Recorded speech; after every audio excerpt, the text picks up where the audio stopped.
नमस्ते आप सभी को। तो मध्य प्रदेश पुलिस कांस्टेबल की जो भर्ती आने वाली है, उसके जो पाठ्यक्रम के हिसाब से हमने क्लास स्टार्ट की थी।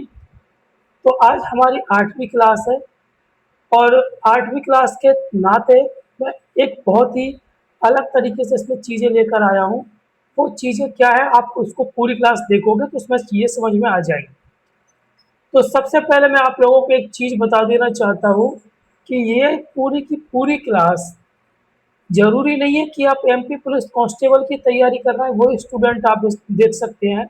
इसके अलावा एमपी पुलिस के अलावा आप एमपी पीएससी, पटवारी और एमपी के जो भी एग्ज़ाम्स होते हैं जिनमें एमपीजी के सिलेबस में रहता है, वो सारे के सारे छात्र इस क्लास को देख सकते हैं, ठीक है? और ये बहुत ही अच्छी सीरीज़ है, जैसा मैंने पिछली क्लासेस में बताया है कि ये बहुत ही बढ़िया सीरीज़ है आपको मध्य प्रदेश की वर्दी पुलिस की वर्दी पहनाने के लिए। ठीक है, चलिए।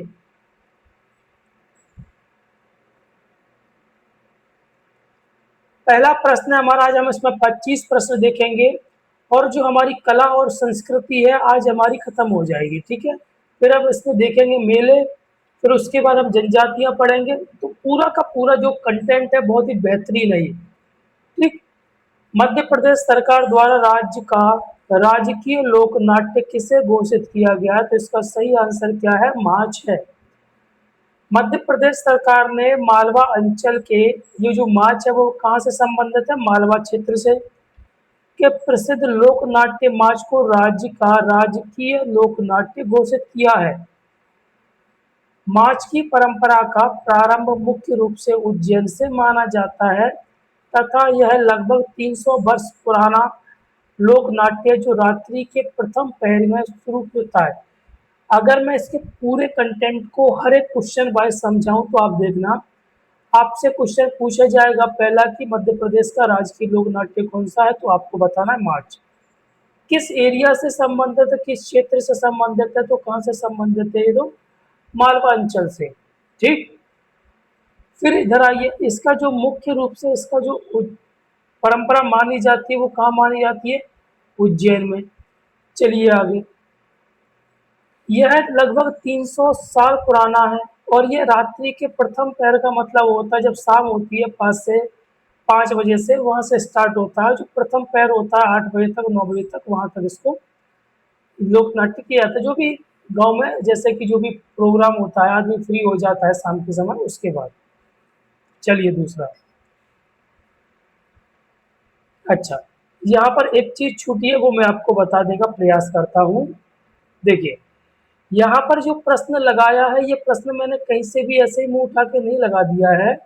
ये प्रश्न पिछले एग्जाम्स में पूछा गया है आपसे। कहाँ पर पूछा गया ये देखिए है, एमपीपीएससी 2018 के प्रीलिम्स में पूछा गया है और उससे पहले एमपी पटवारी 2017 में पूछा गया। ये क्वेश्चन महत्वपूर्ण होने वाले हैं सारे के सारे क्वेश्चन, ठीक है। अगला प्रश्न हमारा पूछा गया है एमपीपीएससी प्रीलिम्स 2019 में और जेल प्रहरी में ये प्रश्न पूछा गया है, ठीक है। दूसरा प्रश्न आज हमारा है, उज्जैन का भैरवगढ़ मध्य प्रदेश से किस साहित्य शिल्प सॉरी हस्तशिल्प कला के लिए प्रसिद्ध है? तो ये है छिपा शिल्प यानी हैंड ब्लॉक प्रिंटिंग के लिए। उज्जैन का भैरवगढ़ छिपा शिल्प विश्व प्रसिद्ध है, ठीक है। छिपा शिल्प के अंतर्गत हाथ से कपड़े और भील जनजाति के प्रतीकों विभिन्न आकृतियों को उकेरा जाता है, ठीक है। चलिए आगे। मही अगला तीसरा प्रश्न है हमारा, ठीक है। और ये पूछा गया एमपीपीएससी 2014 में और सब इंस्पेक्टर, यहाँ पर साल नहीं लिख पाई है तो साल कंफर्म नहीं थी इसलिए नहीं लिखी है, ठीक है ना, क्योंकि नहीं मिली मुझे, ठीक है। महेश्वरी साड़ी उद्योग को स्थापित एवं प्रोत्साहित करने का श्रेय किसे जाता है? तो महारानी अहिल्याबाई होलकर को। होलकर वंश की महारानी अहिल्याबाई होलकर ने महेश्वर यानी जो वर्तमान का खरगोन है में महेश्वर साड़ी उद्योग की स्थापना कर इसे संरक्षण प्रदान किया तथा महेश्वरी साड़ियाँ रेशमी और सूती दोनों वस्त्रों में अपनी अनूठी बुनाई के लिए जानी जाती है। तो ये इसमें आप ये सारी चीजें पढ़ लेना। चलिए, अगला प्रश्न हमारा चौथा, ये एमपीपीएससी 2020 में पूछा गया है। मध्य प्रदेश की किस जनजाति को अलंकृत कंघी कला का मुख्य शिल्पकार माना जाता है? तो बंजारा जनजाति को माना जाता है। तो ये किस किस एरिया से संबंधित है? तो ये रतलाम, नीमच और उज्जैन से संबंधित है। मैं पहली क्लास से आपको बताता चला आ रहा हूँ कि कोई भी क्लास आप यहाँ पर देख रहे हो, कोई भी क्वेश्चन यहाँ पर आप देख रहे हो, तो देखने में आपको 25 जरूर लग रहा है, लेकिन ये तैयारी आपकी 100 प्रश्नों की करवा रहे हैं। अगर आपने 7 क्लासेस देखी है, तो 7 क्लासेस में हर एक मैंने टॉपिक को 25 में नहीं करवाया है, लेकिन अगर आप 25 के एवरेज के हिसाब से चलोगे ना, तो आपकी हर एक प्रश्न की, हर एक क्लासेस और क्वेश्चंस की आपकी तैयारी हो रही है। अगला है 5वें नंबर का। ये कब पूछा गया है? 2017 के एमपी पीएससी प्रीलिम्स में और एमपी पुलिस कांस्टेबल 2017 में ही पूछा गया है। मालवा में श्राद्ध पक्ष में कुंवारी कन्याओं द्वारा गोबर व फूलों से बनाई जाने वाली कला को कहा जाता है संध्या चित्रकला।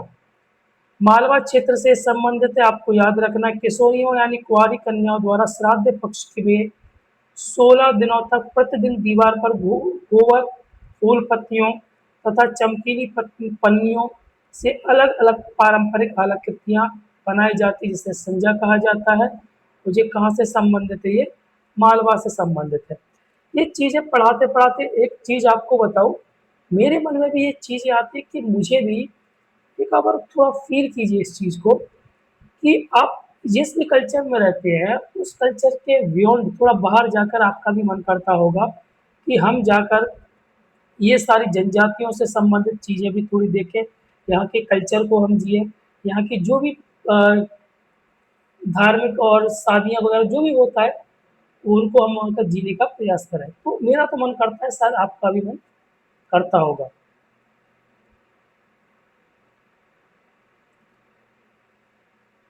चलिए, अगला है 6वें नंबर का प्रश्न। ये एमपीपीएससी 2016 में पूछा गया और फॉरेस्ट गार्ड में भी ये पूछा गया है।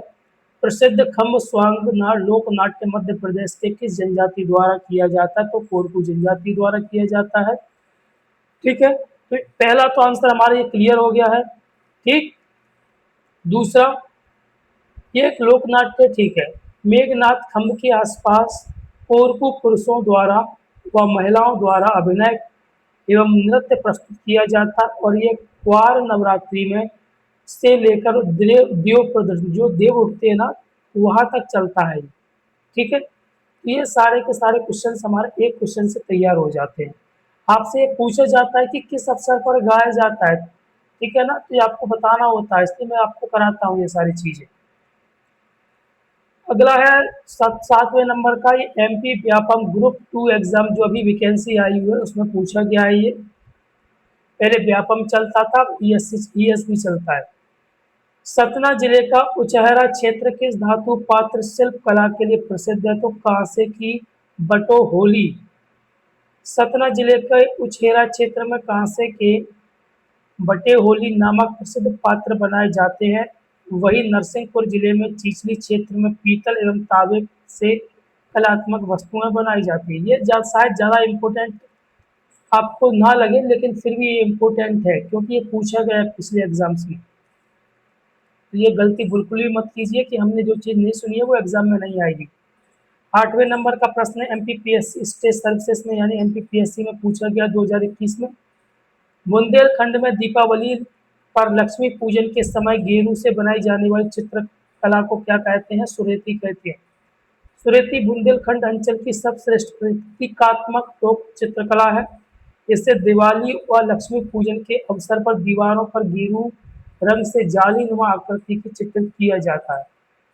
अब की बार मैं क्या किया करूंगा, थोड़ी और मेहनत करके इन सब चीज़ों के चित्र भी लगा दिया करूंगा। अब ये आपको ये आकृति समझ में नहीं आ रही है, तो उसके चित्र भी लगा दूंगा अगली बार में। ठीक है, चलिए, 9वें नंबर का प्रश्न है। एमपीपीएससी प्रीलिम्स 2015 में पूछा गया है।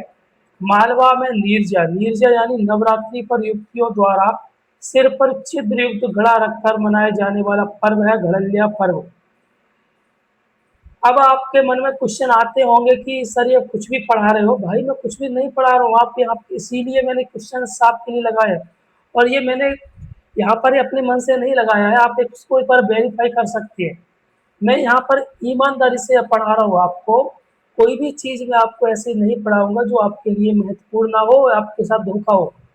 मैं भी एक छात्र जीवन में हूँ, मैंने भी वो चीज़ें महसूस की है जो आप लोग अभी महसूस कर रहे हैं, है ना? जो संघर्ष आपने झेला है, वो संघर्ष मैंने भी झेला है। तो मैं आपको ऐसी कोई चीज़ नहीं पढ़ाऊँगा जो आपके साथ धोखा करूँ, ठीक है? और यहाँ पर जो भी चीज़ पढ़ाऊँगा पूरी की पूरी सटीक होने वाली है, ठीक है? चलिए, घड़ियालिया पर्व में कुंवारी युवतियाँ सामूहिक रूप से निर्जल या नवरात्रि पर नृत्य करती है तथा सिर पर छिद्रयुक्त दीपक जलता हुआ घड़ा रखकर घर-घर जाकर अनाज पैसा एकत्रित करती हैं। इसी प्रकार स्वाटा पर्व मनाया जाता है। अब एक चीज़ मैं बताता हूँ, अपने यहाँ पर हमारे यहाँ पर होता है, मैं मध्य प्रदेश के भिंड यानी चंबल क्षेत्र का निवासी हूँ, भिंड ग्वालियर इस एरिया का। तो मैं आपको बताता हूँ, ये जो पर्व यहाँ पर आपको दिख रहा है, हमारे यहाँ पर जो महिलाओं को जो युवतियाँ होती हैं, इसको कहा जाता है सर झेंजी। क्या कहा जाता है? झेंजी, ठीक है? और यही लड़कों द्वारा किए जाते हैं, इसको कहते हैं टेसू, ठीक है?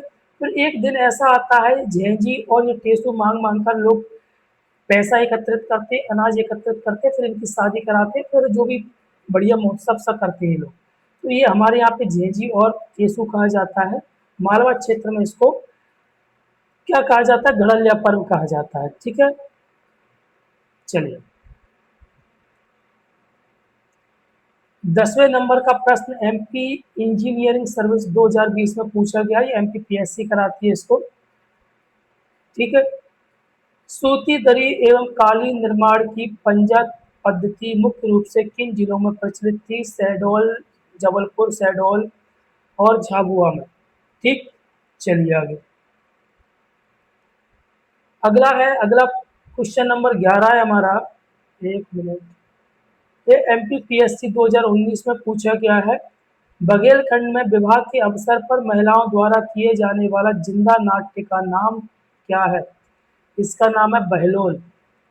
बघेलखंड अंचल में विवाह के अवसर पर विवाह के अवसर बसी के दिन पता नहीं क्या होता है ना, या तो मुख्य दिन होता होगा विवाह के जिस दिन बारात आती है। महिलाओं द्वारा घर के आंगन में हास्य व्यंग से भरपूर स्वांग आयोजित किया जाता है जिसे जिंदा या बहलोल कहा जाता है, ठीक? चलिए, 12वें नंबर का प्रश्न हमारा क्या कहना चाहता है, ये पूछा गया एमपी पटवारी 2017 में। निमाड़ अंचल में प्रथम शिशु के जन्म पर शुभ संदेश अंकित करने वाली चित्रकला है पगलिया, ठीक? चलिए, कुछ नहीं है इसमें, कुछ नहीं है, बधाई का खुशी के मौके पर गाया जाता है, ठीक? चलिए आगे करें। ये पूछा गया एमपीपीएससी 2017 में, विद्वान देवीलाल सामर ने भवाई लोक नाट्य की उत्पत्ति किस क्षेत्र से स्वीकार की थी? तो मालवा और राजस्थान से। ये आप मैं बार बार नहीं पढ़ाऊंगा, आप इसको फोकस करते रहना, ठीक? कि कहाँ पूछा गया। 14वें नंबर का प्रश्न है, विवाह के अवसर पर पूजे जाने वाले गोबर चित्र किन अंचलों पर मनाए जाते हैं? तो बघेलखंड और बुंदेलखंड। गोबर विवाह के मंडप और पूजा कक्ष की दीवार पर उकेरे जाने वाला पारंपरिक वैवाहिक भित्ति चित्र होता है। ये हमारे सबके यहाँ होता है, ठीक है? दीवार पे बनाया जाता है ये। विवाह विवाहित युगल की मंगल कामना हेतु पूजन किया जाता है। यह बघेलखंड बुंदेलखंड दोनों क्षेत्रों में, इस चंबल में भी होता है। मेरे हिसाब से ये पूरे मध्य प्रदेश में होता है। चलिए,